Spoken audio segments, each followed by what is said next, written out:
that you approved of NIH funding, F-ouchie. I don't expect you today to admit that you approved of NIH funding for gain-of-function research in Wuhan, but your repeated denials have worn thin, and a majority of Americans, frankly, don't believe you. Even the NIH now admits that EcoHealth Alliance did perform experiments in Wuhan that created viruses not found in nature that actually did gain in lethality. The facts are clear. The NIH did fund gain-of-function research in Wuhan, despite your protestations. You can deny it all you want, but even the Chinese authors of the paper, in their paper, admit that viruses not found in nature were created, and yes, they gained in infectivity. Your persistent denials, though, are not simply a stain on your reputation, but are a clear and present danger to the country and to the world. As Professor Kevin Esfelt of MIT has written, gain-of-function research looks like a gamble that civilization can't afford to risk. And yet here we are again, with you steadfast in your denials. Why does it matter? Because gain-of-function research with laboratory-created viruses not found in nature could cause a pandemic even worse the next time. We're suffering today from one that has a mortality of approximately 1%. They're experimenting with viruses that have mortalities of between 15 and 50%. Yes, our civilization could be at risk from one of these viruses. Experiments that combine unknown viruses with known pandemic-causing viruses are incredibly risky. Experiments that combine unknown viruses with coronaviruses that have as much as 50% mortality could endanger civilization as we know it. And here you sit, unwilling to accept any responsibility for the current pandemic and unwilling to take any steps to prevent gain-of-function research from possibly unleashing an even more deadly virus. You mislead the public by saying that the published viruses could not be COVID. Well, exactly no one is alleging that. No one is alleging that the published viruses by the Chinese are COVID. What we are saying is that this was risky type of research, gain-of-function research. It was risky to share this with the Chinese, and that COVID may have been created from a not yet revealed virus. We don't anticipate the Chinese are going to reveal the virus if it came from their lab. You know that, but you continue to mislead. You continue to support NIH money going to Wuhan. You continue to say you trust the Chinese scientist. You appear to have learned nothing from this pandemic. Will you today finally take some responsibility for funding gain-of-function research in Wuhan? Senator, with all due respect, I disagree with so many of the things that you've said. First of all, gain of function is a very nebulous term. We have spent, not us, but outside bodies, a considerable amount of effort to give a more precise definition to the type of research that is of concern that might lead to a dangerous situation. You are aware of that. That is called P3CO. We're aware that you deleted gain-of-function from the NIH website. Well, I can get back to that in a moment if we have time, but let's get back to the operating framework and guide rails of which we operate under. And you have ignored them. The guidelines are very, very clear that you have to be dealing with a pathogen that clearly is shown and very likely to be highly transmissible in an uncontrollable way in humans and to have a high degree of morbidity and mortality, and that you do experiments to enhance that, hence the word EPPP, enhanced pathogens of So when EcoHealth Alliance took the virus, SHC014, and combined it with WIV1 and caused a recombinant virus that doesn't exist in nature, and it made mice sicker, mice that had humanized cells, you're saying that that's not gain-of-function research? According to the framework and guidelines. So what you're doing is defining away gain-of-function. No. You're simply saying it doesn't exist because you changed the definition on the NIH website. This is terrible, and you're completely trying to escape the idea that we should do something about trying to prevent a pandemic from leaking from a lab. There's the preponderance of evidence now points towards this coming from the lab. And what you've done is change the definition on your website to try to cover your ass, basically. That's what you've done. You've changed the website to try to have a new definition that doesn't include the risky research that's going on. Until you admit that it's risky, we're not going to get anywhere. You have to admit that this research was risky. The NIH has now rebuked them. Your own agency has rebuked them. But the thing is you're still unwilling to admit that they gained in function when they say they became sicker. They gained in lethality. It's a new virus. That's not gain of function. According to the definition that is currently operable, Senator, let's make it clear for the people who are listening. The current definition was done over a 2 to 3 year period by outside bodies, including the NSABB, 2 conferences by the National Academy of Science, Engineering, and Medicine on December 2014, March 2016. We commissioned external risk-benefit assessment, and then on January of 2017, the Office of Science and Technology Policy of the White House issued the current policy. And coincidentally, I have not the changed definition any appeared definition. on the same day the NIH said that, yes, there was a gain of function in Wuhan. The same day the definition appeared, the new definition, to try to define away what's going on in Wuhan. Until you accept it, until you accept responsibility, we're not going to get anywhere close to trying to prevent another lab leak of this dangerous sort of experiment. You won't admit that it's dangerous, and for that lack of judgment, I think it's time that you resign. Thank you, Senator Paul. And I would like to give the time to Dr. Fauci. Yeah, well, there were so many things that are egregious misrepresentation here, Madam Chair, that I don't think I'd be able to refute all of them, but just a couple of them for the listeners to hear for. You have said that I'm unwilling to take any responsibility for the current pandemic. I have no responsibility for the current pandemic. The current pandemic, okay? Number 2, you said the overwhelming amount of evidence indicates that's a lab leak.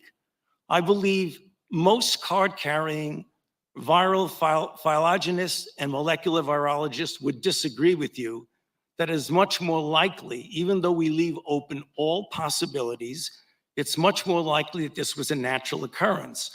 Third, you say We've tested 80,000 animals and no animals have been found with COVID. Senator Paul, the time is for. And Dr. Fauci to third, respond. you made a statement just a moment ago that's completely incorrect, where you say we continue to support research at the Wuhan Institute of Virology. You approved it in Which is August of last completely- year.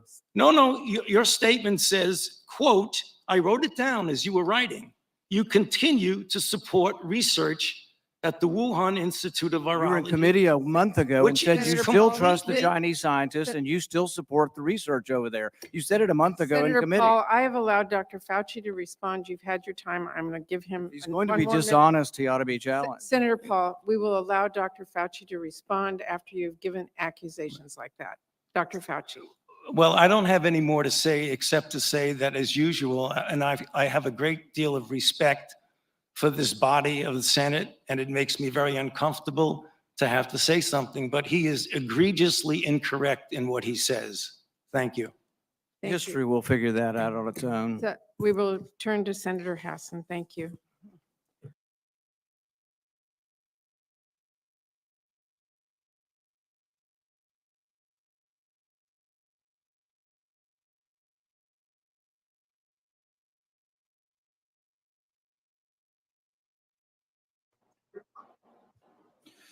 Dr. Fauci, in a recent British study, David Wiley and others found that no symptomatic reinfections from COVID-19 after following 2,800 patients for several months.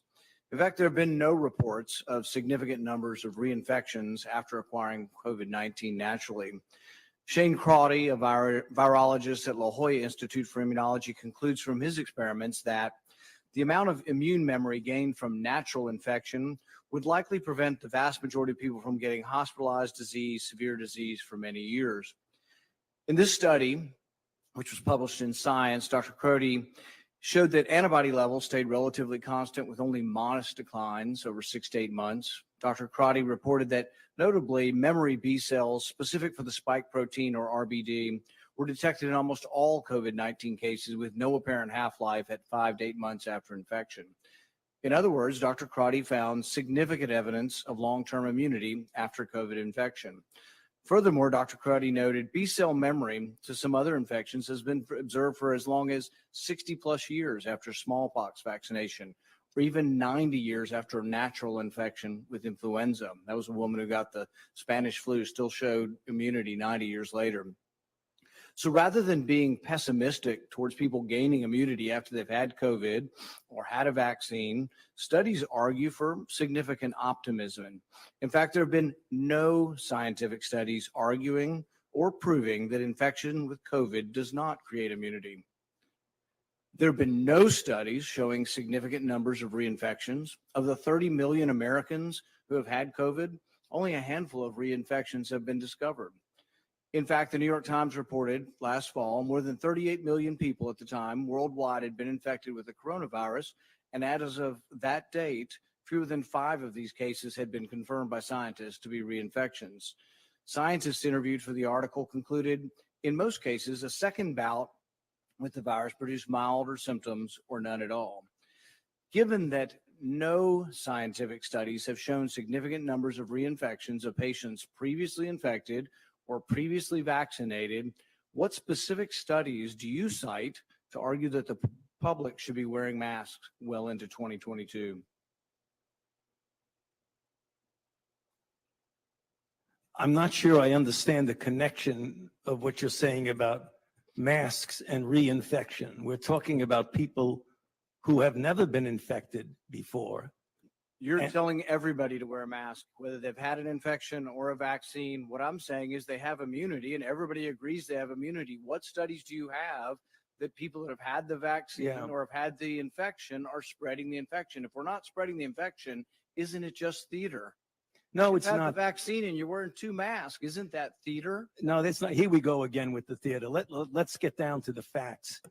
Okay, the studies that you quote from Crotty and Sete look at in vitro examination of memory immunity, which in their paper, they specifically say this does not necessarily pertain to the actual protection. It's in vitro. And what study can you point to that shows significant reinfection? There are no studies that show Just let me finish the response to your question, if you please. The other thing is that when you talk about reinfection and you don't keep in the concept of variants, that's an entirely different ball game. That's a good reason for a mask. In the South African study conducted by J&J, they found that people who were infected with wild type and were exposed to the variant in South Africa, the 351, it was as if they had never been infected before. They had no protection. So when you talk about reinfection, you've got to make sure you're talking about wild type. I agree with you that you very likely would have protection from wild type for at least 6 months if you're infected. But we in our country now have variants that are circulating. Significant reinfection.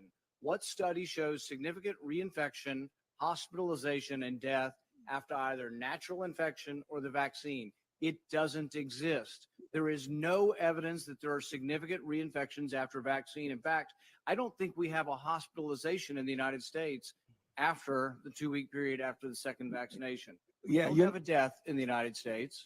You're not hearing what I'm saying about variants. We're talking about wild type versus variants. And now, what proof is there that there are significant reinfections with hospitalizations and death from the variants? None in our country. Zero. Well, because we don't have a prevalent of a variant yet. We're having one. Can I finish? We're having 117 that's becoming more dominant. Policy based on conjecture. No, it isn't based on conjecture. Variants, so you want people to wear a mask for another couple years. No, you've been vaccinated and you parade around in 2 masks for show. No, you can't get it again. There's virtually 0% chance you're going to get it, and you're telling people that have had the vaccine who have immunity. You're defying everything we know about immunity by telling people to wear a mask who've been vaccinated. No. Instead, you should be saying there is no science to say we're going to have a problem from the large number of people being vaccinated. You want to get rid of vaccine hesitancy? Tell them they can quit wearing their mask after they get the vaccine. You want people to get the vaccine? Give them a reward instead of telling them that the nanny state's going to be there for 3 more years and you got to wear a mask forever. People don't want to hear it. There's no science behind it. Well, let me just state for the record that masks are not theater. Masks are protective. And we You have ask people- immunity there, theater. If you already have immunity, you're wearing a mask to give comfort to others. Mayor You're Pro not Tem, wearing a and mask I because would of any like Dr. science. Fauci I to- totally disagree with you. Dr. Fauci, if you could respond so that we could understand the difference between the virus itself and the variants and the reason for a mask. I'm sorry, ma'am, I can't. If you could respond to the question so that we could all understand the difference between the vaccine in controlling the wild type versus the variants that are out there and the reason for wearing a mask, I'd appreciate it. Yeah, I mean, yes. First of all, when you have a variant, you have an immunity that you get what's convalescent sera and the same sort of thing. If I vaccinate you or me against the wild type, you get a certain level of antibody.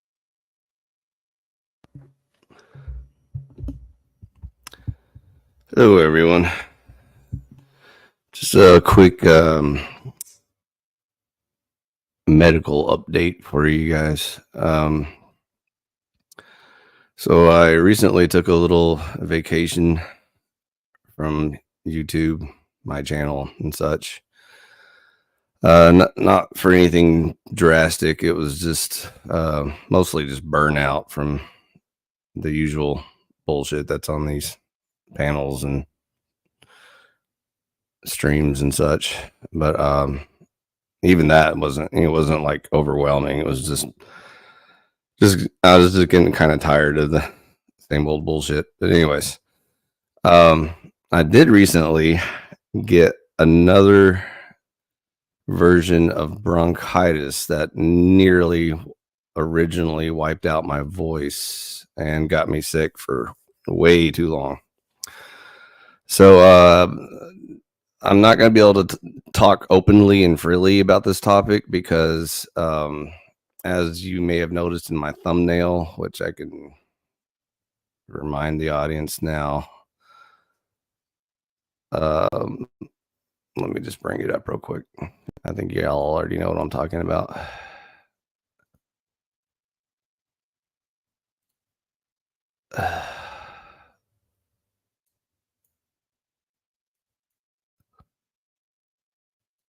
The strike I got on this channel.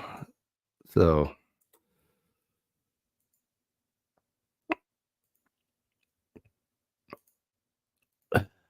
you guys may remember a while back, this channel got a strike for mentioning the V word, which we're not going to say until free speech is allowed in this country once again. But or at least on some private platform. I understand YouTube's a private platform, but if they pretend to allow free speech, then you got to actually do it. You can't just bullshit censor stuff like the other oligarchs and deep states and fascists that currently run this country. But anyways,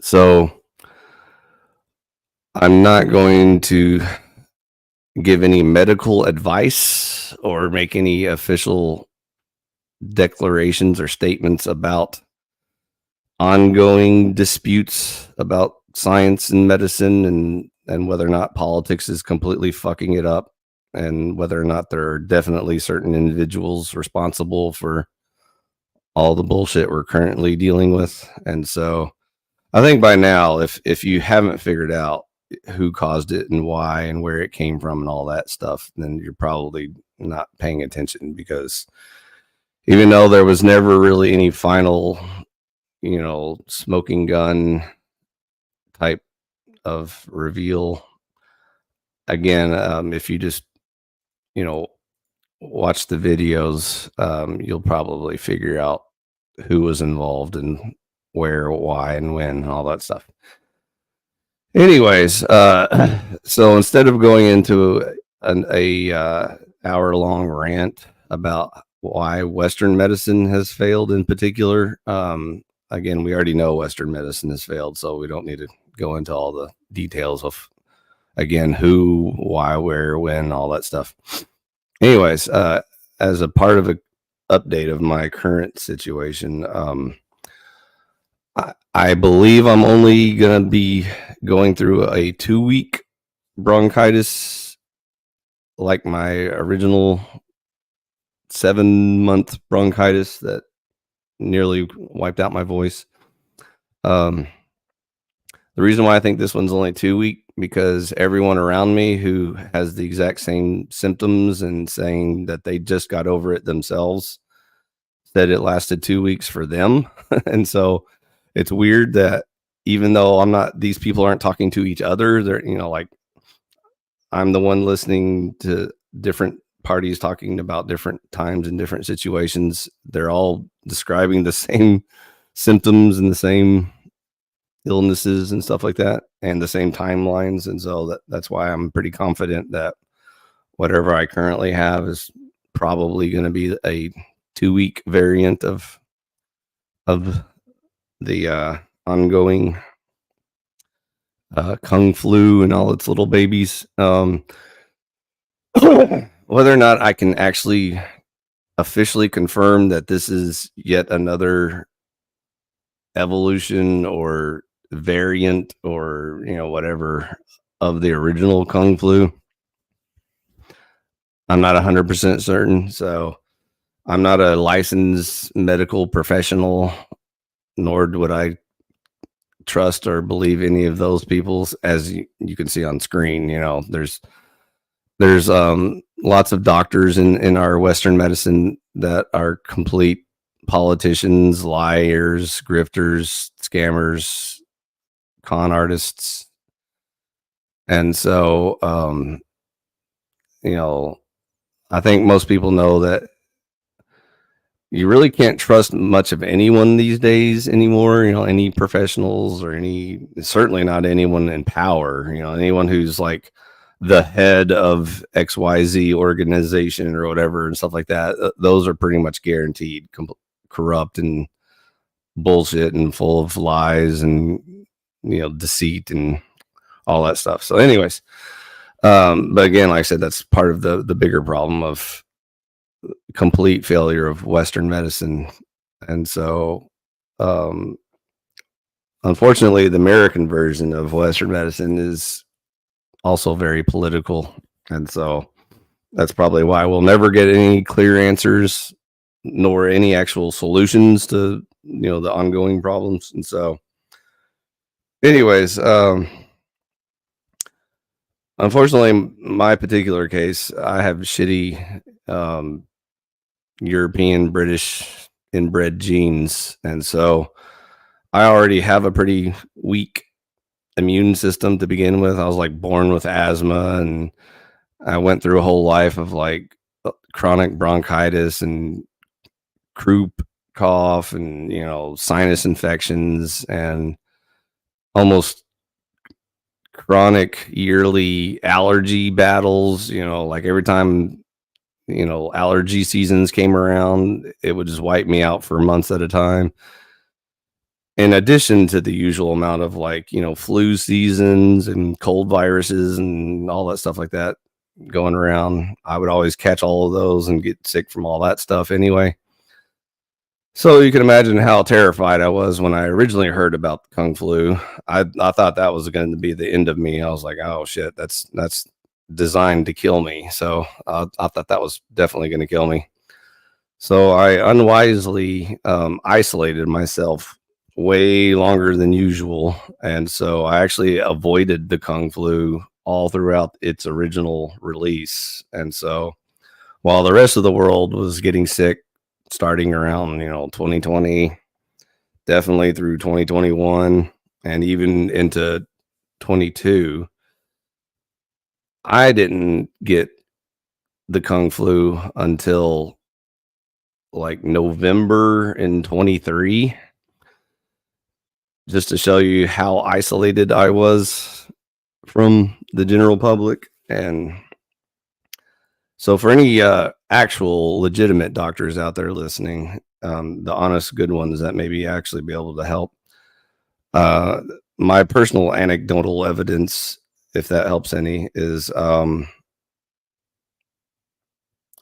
for whatever reason, my household, which contains 1 Euro trash, 2 Orientals, mainland Orientals, and 1 mixed offspring. All 4 of us got the Kung flu around November 23, the year 2023, not November 23rd, but sometime in November. I can't remember exactly the day or week. And even though we all went through the normal amount of symptoms and recovery from either the original Kung flu, or by then we were probably getting infected by one of the variants of Kung flu, but either the Delta or, you know, whatever, beta, gamma, whatever. I didn't keep up with the latest iterations of it, but whichever one was going around at the time of November 23, that's probably the one we got. And so we did test, and it was positive, and everyone in the house was positive for it. So even though we all, reported the standard symptoms of Kung flu, we were all sick for about 2 weeks. 1 week of the really rough stuff, and then a week of recovery with all the little symptoms, fizzling out. Shortly after that, after we all got better, we all got sick again, like almost like a couple of weeks later, maybe a month later. I can't remember right off the top of my head, but it was roughly a couple of weeks to a month later. We all got just basically, like a flu season type of bronchitis. And the weird part was it didn't go away in the normal amount of time. So even though I have shitty genes and poor health, my Oriental roommates have, standard immune systems for Asians. And certainly my offspring probably has a slightly better immune system, just being young and developing and all that stuff like that. And yet we all had basically a minimum of 6 months, and for me it was more like 7 months of chronic bronchitis. And so the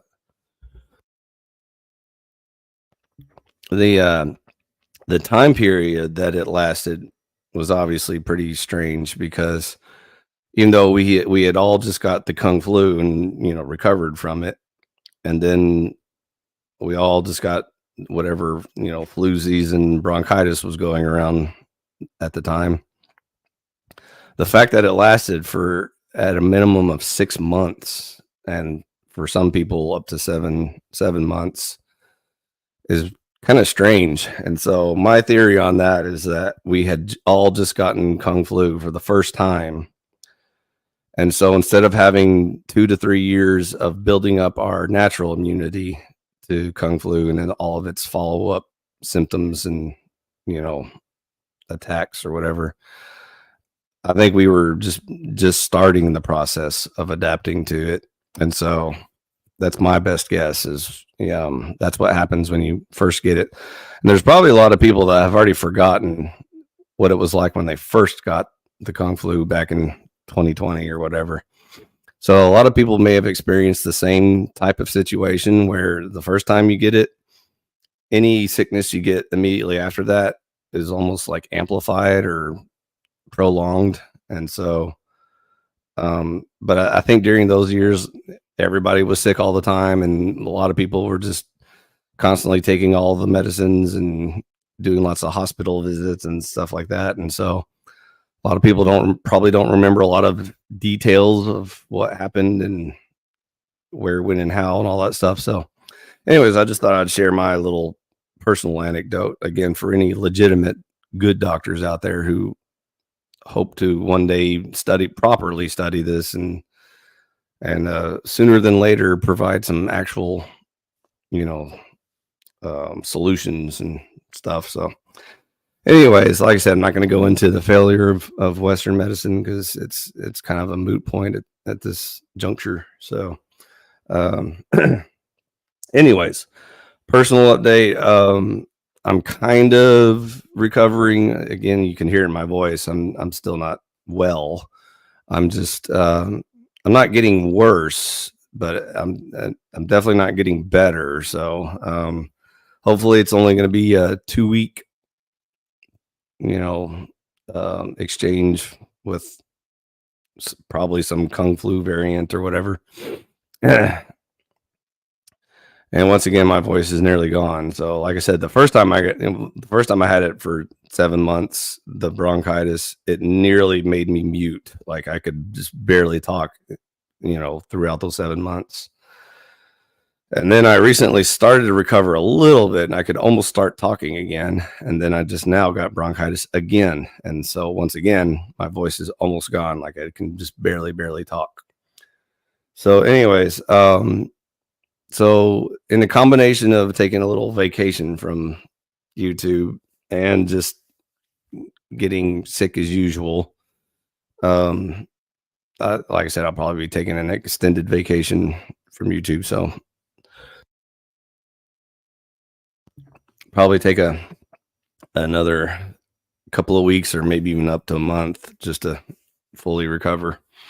By the way, I occasionally mute the microphone every once in a while because I have to cough all the shit out of my lungs again. Because, oh, by the way, every day is like a cleansing process. I don't know if any of you guys went through a similar deal, but the way my bronchitis works is like during the day, it's like fairly manageable, but overnight is when it gets really bad. So I usually wake up in the middle of the night, like head full of, solid mucus or whatever. And it's already, getting into my lungs and stuff. And so every morning, the next day when I wake up, it's like a routine I have to go through where I have to go through a nasal cleansing where I usually use saline water and just, flush out the whole nasal cavity. And then the process of coughing up and spitting up and blowing my nose and all that stuff like that, it's,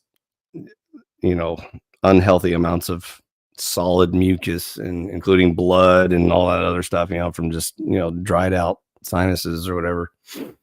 And so it's kind of the same symptoms over and over again. It's the exact same symptoms that I had originally with that seven month bronchitis. And so I don't think it's a special bronchitis. It's probably just like a routine bronchitis, flu virus that goes around every year anyway. I think the difference is post Kung Flu. I think Kung Flu has like destroyed the general public's like immune systems, and so for people like me who already had a weak immune system, it just makes it way worse. And so I think for most people, they don't notice or care because to them it's almost just like another regular flu virus that they only have to deal with for maybe 2 weeks, 4 weeks at a time or something. And so that's why most people don't even think about it. They're just like, oh, it's just a regular flu, nothing to worry about. And so I think it's kind of weird, though, that the more people I talk to, that there's still a lot of people like chronically getting sick. It's not just the usual like flu seasons or allergy seasons. It's like, it's almost like little mini pandemics over and over and over again. Like throughout the year, you'll hear about large groups of the general population all getting the same, whatever random, flu virus or whatever. and then everyone's sick for, like 2 or 3 weeks, and then no one talks about it and pretends like it's not happening or whatever. And then yet everyone's sick and whatever. So anyways, I think it's obviously an ongoing problem and may get worse because, like I said, this may be a gain of function virus that's continually gaining functions as we speak. And so, a lot of people think like, oh, it's over, we don't have to worry about it anymore, because we survived the initial release. Hopefully it doesn't keep evolving and figure out how to, do worse things. And so also, I don't know if there's any current theories or whatever about, Winnie the Pooh continually releasing updates or anything like that. But I wouldn't be the least bit surprised if, that wasn't already going on. But I still think the original was a lab fuck up where they, they didn't intentionally mean to release it. But, again, since no one will properly investigate it or find out, we'll never know. So everyone can just speculate and guess, why it came from Wuhan bioweapon lab, but we don't know who responsible or why or anything like that. But we can probably guess. Obviously, there was money involved in politics and yada yada yada. But anyways, why it was released kind of doesn't matter at this point because it's already been released and we're all dealing with it. And so again, this is just my 2 cents for any legitimate doctors out there who are studying this and trying to get to the bottom of what to do about it and all that stuff. As far as the politics, like I said, this is all deep state bullshit anyway. So there's nothing's ever going to come out of this. Or obviously, the retard on screen right now is never going to have to ever have to answer for anything he's done. And so, if Congress can't get him an answer out of him, obviously, no one else is going to. So, not that Congress is really good for anything anyway, but, at least they occasionally will try just, to see if they can kind of poke at the answer or not. But anyways, it's probably never coming out, but we know who mostly who was involved and why. But anyways, so there's my little personal update. Probably not going to be doing any regular streams anytime soon until my voice is fully recovered and my health is better. I've also been spending a lot of quality time with the bunker. And so, been educating contractors on how to do their jobs. And so been real busy and not in the mood for talking lately. So that's the other reason why I haven't really been on any panels or anything. So I've been on a couple of panels recently just to kind of let everyone know I'm still alive. But I thought I'd just give kind of a more general announcement on my own channel just to let everyone know what's going on. So anyways, I'm, not getting worse or anything. Like I said, I'm not like dying or anything. I'm just dealing with the ongoing Kung flu and all its variants. And so, anyways, hopefully I'll be able to speak a month from now or whatever, and I'll let you know if I can or can't, one way or the other. Anyways, I'll probably just, occasionally just do some silly little video game streams or whatever, just to pass the time or whatever, especially on when the weather's shitty. But weather's getting a little bit nicer, and so that's why I've been spending so much time outside touching grass and stuff. And so my health has been improving quite a bit because this summer has been brutal, and I haven't been spending a lot of time outside. So recently, I've just been spending a lot of time inside, just and too much time online. Apparently, last month I just spent way too much time streaming and doing online bullshit. So that's why I've took a break from it. So anyways, lots of progress in Conservataria, and the bunker's going up, and we're pretty much off grid at this point. So I'm getting closer to the final stages of that. Once that, all the basics get up and running, I'm going to start working on the final bunker. And so that's going to eat up all my time and energy. So I may or may not continue to do YouTube stuff. We'll see. I may get more political later once I get more, retired and established and all that stuff. But to be honest, I don't think there's much politics left to discuss with any audience to listen to or reach. So everybody knows about Conservataria. So if you're interested, give me a holler. Otherwise, if you want to talk religion or philosophy, if I have a voice that day, I'll try to give you some stuff to think about. Anyways, there's your update. Hope everyone's doing well. I'll talk to y'all soon enough. Peace out.